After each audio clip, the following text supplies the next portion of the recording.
You go in there, my dad said, I'll take that one, and they'd go, look, take that one. So he would pick them. He would pick which ones he wanted. So they'd cut it in half and load it on the truck, we'd take it to the store. We'd buy the pig, a whole pig. It'd be cut in half right down the middle, throw them in the truck. Uh-huh.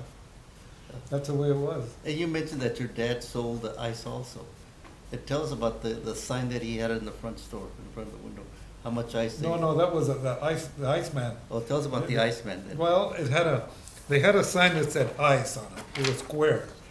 And at the very top, it had 25, 50, 75, 100. So however you turned it and hung it in your window, the Iceman knew how much ice he wanted. So he wouldn't have to make 2 trips. He'd bring the ice, put it in your wooden ice box that they had there, and then you had ice. Oh, this was for the customers. For the For customers. the customers. See, the Iceman came once a day. Uh-huh. Every day he came. And then my aunt bought the first gas Cervelle in the whole neighborhood. The first what? Cervelle, remember The Cervelle? refrigerator. Ice boxes, they were gas operated. There was you remember Cervelle ice box? She had the only one in the neighborhood. Ice box. We used to run over there and she'd make us Kool-Aid in ice cubes and give them to us. Uh-huh. But nobody had an ice. Yeah, one of the selling points of the Cervelle icebox is that there were no moving parts, so that was a big selling point. You know, I'd like to mention something also about the product at the market. There's some products that sometimes can't be bought and sold, and that's what La Esperanza was famous for. You can't, I get emotional, even thinking about it. You can't sell love, can't sell respect, can't buy it, It was. but it was there. And that's what made this place, you know, Like I was it's gonna telling be you. what it was. Yeah. A lot of it there. Like I was telling you before, that we lived, there was a door between the store and where we lived. And my dad would close the store 8, 9 o'clock, and we'd be sitting in the kitchen eating, and bang, bang, bang, they bang on the back door. No tenemos leche. Oh, okay, my dad would open the store. And they, oh, no tenemos lunch meat. To my dad, because like I say, they couldn't keep anything overnight. No, the houses didn't have no air conditioning, no refrigerator, It nothing. was a 24/7 operation. Well, yeah, they beat on the door in the back. They knew where we lived. Uh-huh. We need ice, we need milk. You know, the other thing that they were famous for, I think, is my dear Steve would have a nickname for everybody that came to the store. He was famous for, he even had his own nickname. It was El Pelon, I mentioned it in the story, and he was proud of that. But one story that I remember the most was Mr. Shockley. The Shockley family lived in Colton also. They had a ranch there right across the 3rd Street where the cement plant is now. And Mr. Shockley had a hunchback, so he was, doubled over most of the time looking at the ground wherever he walked. So my Tio Steve called him El Maromero because it looked like he was always going to throw a maroma when he came around, so ahí viene el maromero. But that was a term of endearment. He wasn't making fun of him. It was a term of endearment. But that's the kind of names that my Tio Steve would apply to most of the people that came into the store. Some of them I can't even repeat, but everybody had a name. Everybody had a surname. Also, Fernando, in your pictures that you have the store, the front part of the store, there's a picture there of, you mentioned that your dad would provide home service. Oh, yeah. And take. Yeah, we closed the store and we do deliveries. Tell us about some of the deliveries that you did. You mentioned that you went to houses that at that time, this was the late 30s, that did not have Floors. They had dirt floors. There was a family called Perez, Jeremias Perez, remember him? The boxer. Well, he lived right there on the corner of Congress, and it was a 2-story house. And I was about in high school then, and they buy flour 100 pounds, and it was a 2-story house. I had to go up these stairs. I hated to carry the flour up. We call it a periquera. In fact, they had a parrot, but that's where they lived, right next to the Colungas. Oh, yes, okay. Right I there remember that in the place, yeah. esquina. That was where Chayo, he had a gas station, and Jeremias, and then the 2 boys went to school with me, Boxy and Sammy. They were there. But Jeremias went to school with my mother. He was the same age as my mother. But they had a big two-story house. Back then, I had to carry a sack of flour up the stairs. And then some of the other houses that you made deliveries to, They had a lot of houses that had no hot water, had water, but no hot water. They didn't have sewers. They had a toilet in the alley, and the water from the sink would drain out into the yard, for the plants. They didn't have anything else. It was it. it's a poor neighborhood then. His grandfather built 2 community toilets. One had a toilet and one had a shower and a toilet. And it was there for everybody. It was free water, hot water. On Saturdays and Sundays, there were people we didn't even know bringing their kids to give them a shower. And where was this located, Right Sam? there by his Behind the house, store. behind the store. Yeah, right adjacent And to he my had put an grandmother and old water grandfather's heater on the house. side, and you had to build a fire under it to heat the water. And people we didn't know, everybody was welcome, come in. It was a community shower then. Yes, Yeah, it was the first one, I think it was the first indoor plumbing in South Colton. Nobody had anything like that. And I remember as a kid walking into the shower, and I was amazed that it was inside, and you had walls, and, you know, and then the overhead shower, I mean, you could stand under And it hot and water, just, all you wanted. Yeah. You never ran out. And like I said, there was people that we didn't know, they'd bring their kids in, Uh-huh. shower them down. Yeah. And then it was a toilet on the side, because, let's face it, it was a different life. It was different. Yeah, Cuates Abriles, you probably heard of The them? baseball players. Okay, they lived across the tracks, and I used to go there, we'd play ball Across the tracks, on Walnut Street, Okay. Maple Street. Maple Street, okay. Well, one of the things we had to do very so often was move the outside toilet, because they didn't have any inside plumbing. So we'd do, So you had to move the johns, we'd and have to bury dig a it, new hole. and then. That's it, Okay. we'd dig a new one, and it was like a little tool shed. We'd move the tool shed, put it over the new hole, and go get dirt and fill in the old hole. Okay, That was one that's of the what we, things. yeah. That's what yeah. you had So to the do. infrastructure in South Colton was not there. You know, Well, the like my sewer- mother says, there was gas and electricity, but the people did not have the money to bring it in. Mhm. We didn't get a telephone till I was in high school. We had a phone in the store, but we didn't have a phone in the store Mhm. because it wasn't there. Mhm. And tell me, when did the old store burn down? it was 1976 when it burnt down. Yeah. Yeah, that was a pretty sad day. I remember the phone call vividly. It was pretty sad, you know, people, you know, family crying and people rushing down. There's nothing you could do. I mean, the store is already burnt down, and it was just, all that history got wiped out in just a very short period of time. But my dear Steve, he wasn't buying any part of that. He didn't take him long to I guess get with the Navarro family 1 block away, because the store, the Navarro store, was sitting there idle. So On the corner of 7th and O. 7th and O Street, Okay. 1 block down. So Uh-huh. my dear Steve moved there, and they opened the store again. They were closed on Sundays, and they were only open half day on Saturdays. But still, the same community. They just went a block over, and business continued. It was a successful business even at that location for years, until my dear Steve retired in 1989. And I think everybody that's still around remembers that time. Mhm. Pretty sad, Mhm. because the store went idle. It's just like a car breaking down, and it's just parked there, and nothing's going on with it.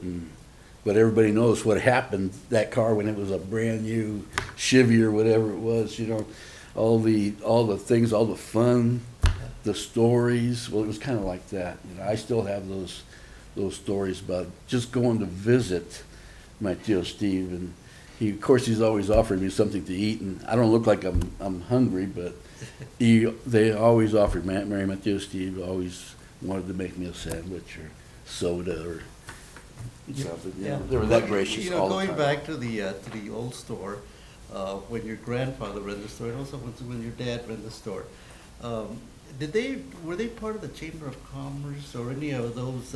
My dad was not political. They were after him many times for the city council, because there was a bunch of guys like, you remember Jesus Llamas?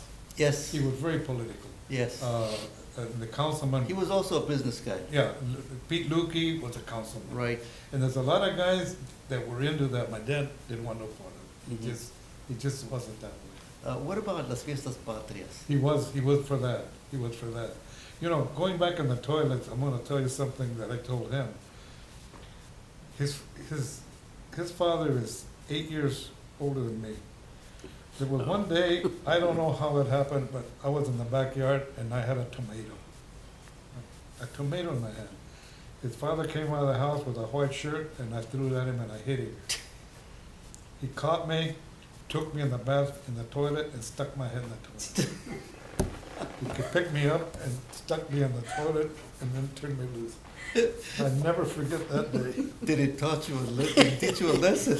Well, I didn't know what he was gonna do, you know. He got me, I said, oh, he's gonna hit me. No, he just grabbed me and dunked me in the head in the toilet and then turned me loose. Yeah, I don't think my grandfather was involved in the Chamber of Commerce or anything like that either.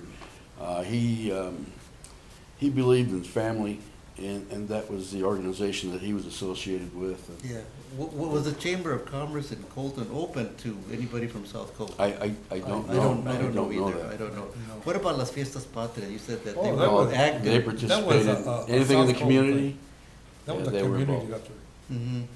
That was a community. Did they sponsor the Queens or the? Oh, yeah. Oh, yeah, because Juanita she was Oh, always that's right. involved, and Yeah. my Antonieta, and also from the Martinez family, there Now, was who's Celia, Antonieta? Carmelita, Who's Antonieta? Kelly, or Hernández. Okay. She was the Tell us youngest about daughter. her. Yeah. Okay, Antonieta Kelly, or Antonieta Hernández, was born to my tia Amelia, and it was Amelia Hernández. Back in those days, Amelia and her husband, that's when they would go pick, just follow the pisca, whatever, peaches, cotton, oranges, whatever it was, that's how they lived. And she was the third daughter born, and they were gonna go on another trip, and she was pretty sick. And my Uncle Manuel, he was Antonieta's Nino. He argued with my tia and said, no, I'm the godfather, and I'm not gonna let you take her because she's not feeling well. And so when you come back, then you can come and get her. Well, that trip turned into a year and a half. And by the time she came back, Antonieta was maybe 2 years old. She didn't want to go back. She cried all the time. So my grandfather says, you know what? She's going to stay with us. I So could never figure out. She became the what- baby sister. I could never figure out her brother was a Rodríguez, she was a Hernández. It was her name, she kept her name Hernández. Yeah. And I could never figure out, I said, how come Vic's a Rodríguez and Doneta's a Hernández? They said, well, they're not really brothers and sisters, but I thought they were brothers and sisters. But to my tia Juanita and my tio Manuel and my dad, that was their sister. Mhm. And my grandfather, I mean, he treated her like that was, like my tia Juanita. Boy, he treated my Aunt Tony like a queen too. Mhm. You talked about the fiestas and being involved with the fiestas. Well, the Martinez Bakery was also involved because Carmelita Martinez, she was a queen many times as well, Celia. And, God, the kids were always involved. I mean, our family was always involved. And I remember, I don't know how many Easter Sundays we'd go to the church after Mass, and Father Valencia would hang judas there. And I just remember, it looked to me like the whole place was family to me. I know it wasn't, but there were so many of us, and those were just great times.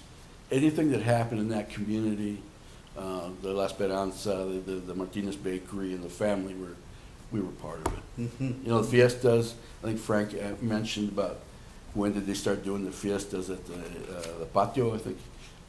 And, I mean, we were involved in that too, I mean, in some way or another. So, yeah, great times growing up there. Antonieta was very unusual for a Mexican because she was very smart and she was very, not aggressive, but in other words, if somebody said no, I'm not gonna do what I'm gonna do. She took classes in school that weren't open to everybody, had to be selected. Like she took journalism, which she got in journalism. She took public speaking. Mexican people don't like public speaking, but she did. Okay, she had all her credit in her senior year. Well, the rule is you have to be in school all day. You can't go home because they give her a job in the attendance office. 50 years later, she retired Mm-hmm. from the school district. Yeah, she was the secretary of the superintendent That's for right. many years. She put Yeah. all her work in the school district, and she Mhm. started when she was a senior in Mhm. school, Mhm. in the attendance office. Mhm. She could have been anything she wanted. She was smart. She was really sharp woman. Mhm. But the way things were at the time. What happened to Tony was she was so dedicated to his grandmother Yeah. that she didn't want to leave her. She Mhm. didn't want to leave her. My mother and father offered to sponsor her to college, to go to college. She says, I'd like to, but I can't leave my mother. Mhm. Mhm. She couldn't. Tight family, very, very tight. She was Very so tight. grateful for the life she had given her, she says, I can't do it. Let me ask you about entertainment in the barrio, Sammy. Dances. When you were growing up and you were a teenager. The dances, and, it was the weekend dance. tell me about those dances. It was there was a family called, I forget, Juan Rios, Yeah. when played violin. Yes. And he had a thing that at the end of the dance, he would play a solo for his wife. His wife would be sitting like this lady, and he would go in front of her and play just for her. And all the women, how touching, and play for her only, you know. That's the way it was. Yeah. That's the way it was. So the dances, what year was this, Sammy? In the 40s? But mother and father running the store, they couldn't stay real late because when the people went to the dance, se madrugaba. My mother and father said, we can't stay, we gotta work in the morning. So they'd go to dances, which was about the only entertainment they had. My mother said when she was young, that was the only entertainment there was. The dancing, That was it. That was it. And where were the dances held? El Salon, there was a salon on the corner of, on the L Street, the corner of L and 7th, it's gone now. It was a two-story place with a salon, and there was one where the Valley Ballroom is. Yes. It was another salon called a Pickering, I believe it was. It was a lagoon, there was a lake. At one time, there was a lake there with little canoes, but they said that, Where Inland Center is now. yeah. Yes. See, all that was underwater during the flood of 37. Uh-huh. It flooded everything. Uh-huh. It washed it away.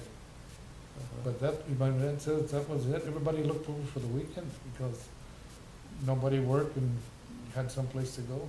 What about you when you were in high school? Were you at Colton High School? I went to Colton High School. What year were those? Well, here's the thing. My mother and father didn't send me to the local school. They bused me across town to Grant School. You know Uh-huh. where Grant School was? Yes. Uh-huh. Well, at Grant School, there was David Gasca, Ruben Aguilera, his sister, Robert de la Rosa, me. There was only on the Ramos, there was only about 10 of us, Mexicanos in the school. So later on, did you ever know the Carrascos? Say, Did you know their mother? no. Carmen Carrasco was another liberated woman. They didn't want the Mexican at Grant School. And she went up to the superintendent and says, my kids are here, they're gonna stay here. You can't do it. You couldn't just arbitrarily throw the kids out. So I wound up at the Grant School. And then I wound up at Roosevelt, I didn't wind up at Wilson. You know, it's just the way it happened. Mm-hmm. Because in those days, if you didn't live in the district, I didn't know anything about it. I didn't know nothing about school. When they took me to school, I couldn't go home, I didn't know where I was. I'd never been in that part of town. So I wound up at Grant School. They only had 4 rooms and 6 grades. And I had the same teachers my mother had had in that same school.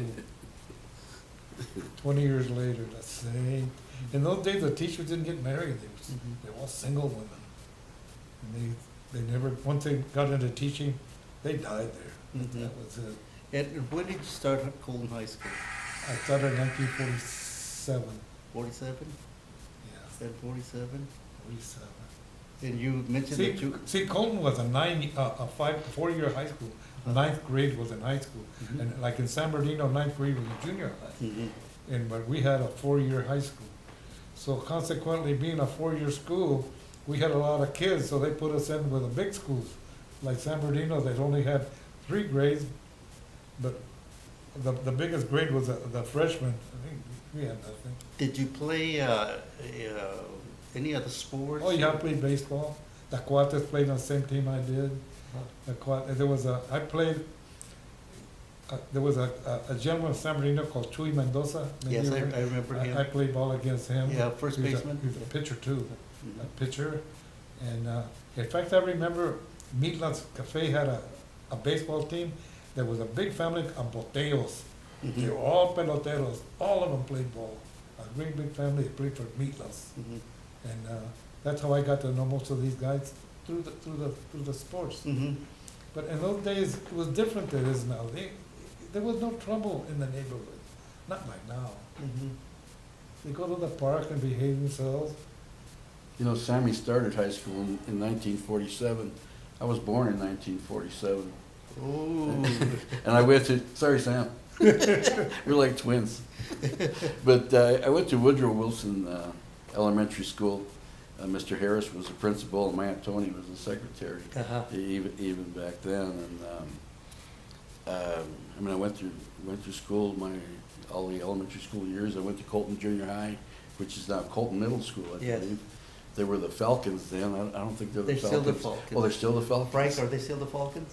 They're Yeah. still the Falcons. Still the Falcons, and I was a Colton Yellow Jacket. I graduated in 1965. I played football and baseball at the high Now, school. I was gonna ask you, Sammy, you were, in '53, they had the Brown versus the Board of Education, where I wasn't here. I was overseas. Yeah, but that was a national Oh, yeah. legislation where they integrated the schools. For entertainment purposes, what did the teenagers that were in high school, Chicanos, do if they couldn't cross the railroad They tracks? What still, did you guys? they mostly hung by themselves. Mhm. We had, you remember the Caldera plunge? Yes, That was our. well, I plunge. don't remember that, but No, I've heard about That it. was ours. It was a cold water plunge, and it was cold, but that was ours, Cub plunge. Uh-huh. That was on like a day like this, spent the day there. Mhm. It had the highest diving board in the valley, a 10-meter platform, at 33 feet. Uh-huh. And if you went off of there, you were grown up, you Uh-huh. were somebody. There was a guy named Chito La Rosa. Yeah, yeah. He would dive off of that thing. He was the best diver. And another guy, Enrique Castorena, Yes, They were my the ones neighbor, that- yeah. they're the ones that would dive off the very top. Uh-huh. No, we just watched. Oh, and besides the caldera, what about dances? They had dances there, but to this day, I don't dance, I never have. I wasn't interested. Uh-huh, That school used to have dances in the gym. uh-huh. They call them socks hops. Yes. Yeah. They used to have them, I went, but I'm just to pass the time. Yeah, what about at high school? They said that they had the Mexican-American club They did. that had a Pan-American, Antonieta was very prominent in that club, uh-huh. Antonieta. See, by the time Tony got